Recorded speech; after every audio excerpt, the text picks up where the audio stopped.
Hello guys, so before we start off this new episode of Fate Remnant Collide, you see, I made an error. You see, that is not Archer, that is supposed to be Assassin. I meant to say Assassin. So, yeah, and for all of you that are wondering which side he's going to be in, well, for Torchwick, he's definitely not going to join anybody currently. For now, that is. So yeah, we'll be going to explain this pretty simply. I'm not really sure which side he's going to be picked in, because I'm honestly not sure what what allegiance he's going to be, or this servant. I was originally planning for this servant to be either free or that of a member of the villain team. But for now, I'll just say this. This servant is definitely going to be a wild card in this story. Anyway, let's continue on with this episode. Continuing on with this episode, we would finally go to that of Team Nebula. I meant Team Indigo, as Team Indigo would get ready for their match between them and that of Team Wrath. As they would be on the on the arena, getting ready to meet their opponents. As Nebula would say this: "Get ready, guys."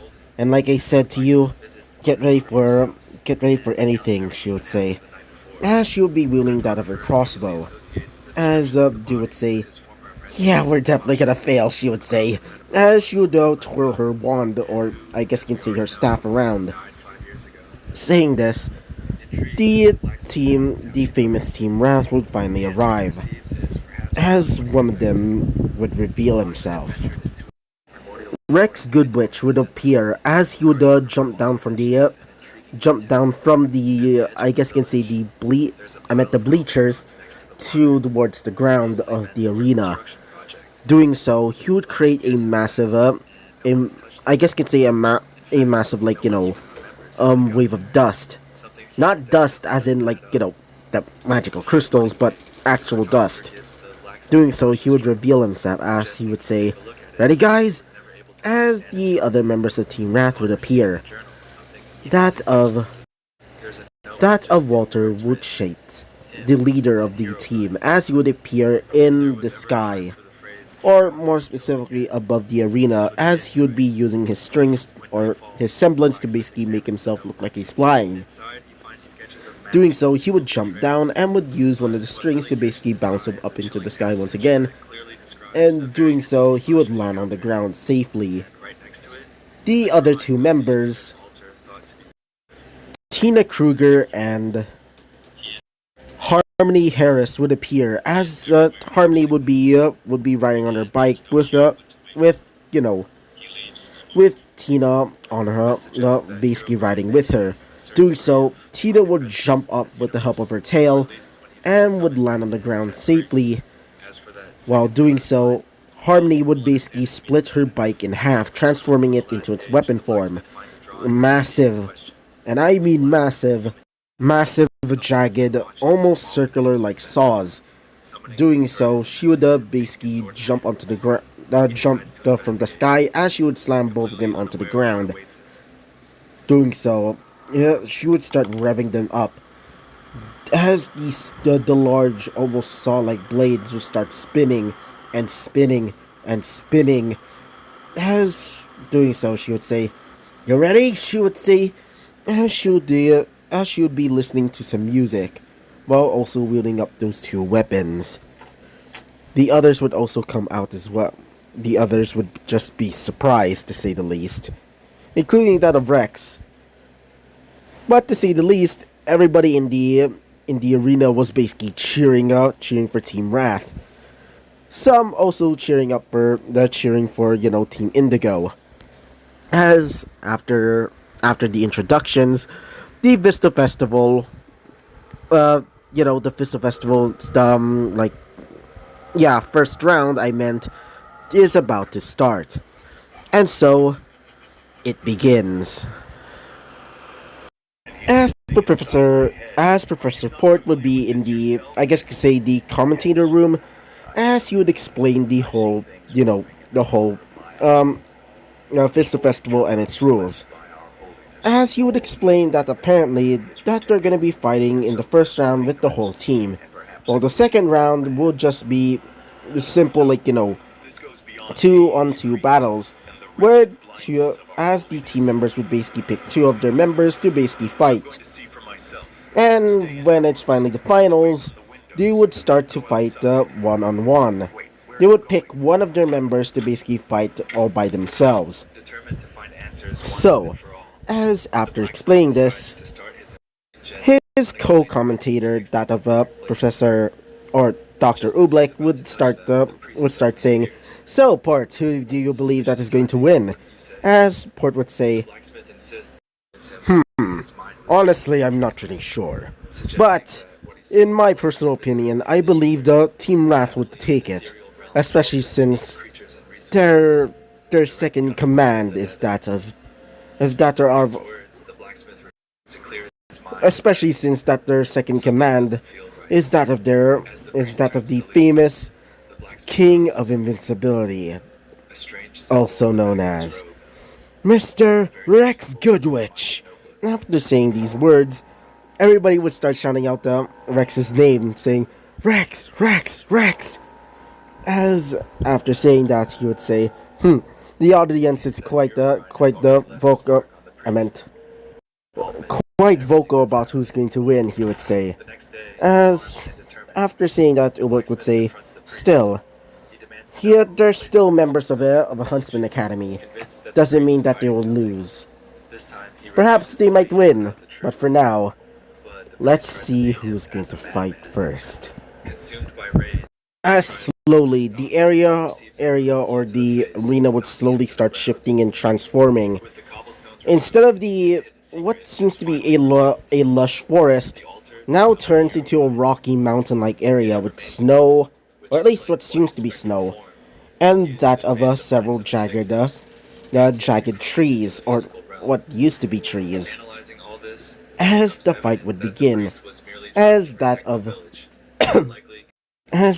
Gwen would start rushing towards where Harmony is, as she would start using her, I guess you could say her kunai type weapons to throw them towards her. Doing so, she would transform the other set of kunai around her other hand into some sort of fan, or should I say a bladed fan, as Harmony would dodge out of the way using her large buzzsaws as basically like a vehicle this time. Imagine something like that. Imagine something like from Devil May Cry, where that of Cavalier with Dante. Specifically, that move that he basically just swings around his the Cavalier weapon and would start driving it around with just one hand. Just imagine something like that. And as for the others, they would start rushing towards each other. But for Rex himself, he would be fighting against Dew. As Dew would say, "God, why do I have to fight him in the first place?" she would say. As Nebula would say, "Come on, just follow the plan," she would say. As after hearing that, she would say, "Fine." As after saying so, Rex would say, "So, you're going to be my opponent? Very well then. I will still not show any mercy to you." As after saying that, he would transform his signature weapon Gungnir into its spear form. As the both would start fighting, as Dew would start using her staff as like a spear.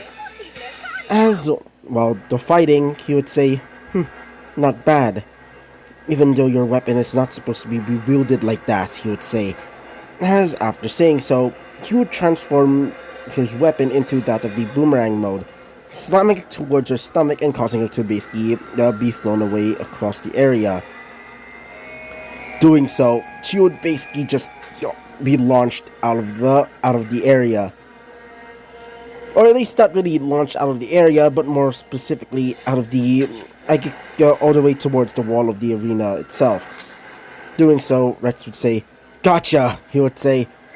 As she would say, Really? As after saying so, she would start using a little crystal. That of what seems to be a darker red type of dust. Fire dust to be precise. As she would start using it to create the flaming constructs around her, creating what seemed to be blades of fire as she would throw them towards Rex. Doing so, Rex would transform his weapon back into its shield form. As after doing so, he would start slamming these flaming swords across the area, and basically shooting himself with his shield. Doing so, he would also slowly start creating something himself. Mostly thanks to that of tracing, which he learned from, wait for a second, thanks to the help of that of Emiya. He would learn a little bit about tracing, but he's probably not as good as him. Essentially, since he doesn't have the origin for that. The way I phrase it is basically like, you see, in the Type Moon universe, there's things known as elements and origins. And they're basically a part of what the person is. A part of their soul, essentially. But in Rex's case, he doesn't have the origin or the element that makes the ability that of tracing to be as powerful as it should be. You see, the reason why Emiya has that type of ability is because of his origin and element, being that of sword. Yes, I know his element being sword doesn't sound all that you know you know sensible, but it is the Type Moon universe. So that is why Rex is definitely not gonna have a much more proficient form of that of tracing than Emiya. So, as while doing so, he would create a similar version of his weapon, being that of Gungnir. When seeing this, she would be surprised as she would dodge out of the way, saying, "What the?" As after saying this, he would say, "Not as good as Emiya's, but we'll have to do," he would say, as he would be wielding both of his weapons, in its shield and spear mode, as he would say, "Are you ready?" As she would say, "God damn it. Hey!" As she would start looking towards where both Walter and Nebula are fighting. As Nebula would say, "I'm busy right now," she would say, as she would be dodging out of the way from some of the strings that Walter was making. As she would say, "Do you have any idea what we're supposed to do when I'm fighting him?" As she would say, "Like I said, distract him." As after saying that, she would say, "Fine." As after saying so, she would start creating more constructs made out of different types of elements. Like for example, she would start creating air like wind, or I meant winds made out of ice, and also creating shields of ice as well. As after doing so, she would start casting what seems to be a flaming fire, or a burning cone of fire towards him. Dodging out of the way, he would thus throw his shield towards one of the ice shields that was created by her. Doing so, he would say, "Now, self-destruct." After snapping his fingers, the weapon would slowly start to glow, as what seems to be the inside of the weapon seems to be multiple different types of dust, but the most prominent was that of combustion dust. Doing so, it would explode, causing her to basically fly out of the arena and being defeated. When Rex saw that, he would say, "Nice!" As after saying that, he would look towards the rest of the others, as they seem to be almost finishing up their fights. Well, except for one. Tina would currently be occupied, as she's still fighting against Octavia, aka the red-haired girl.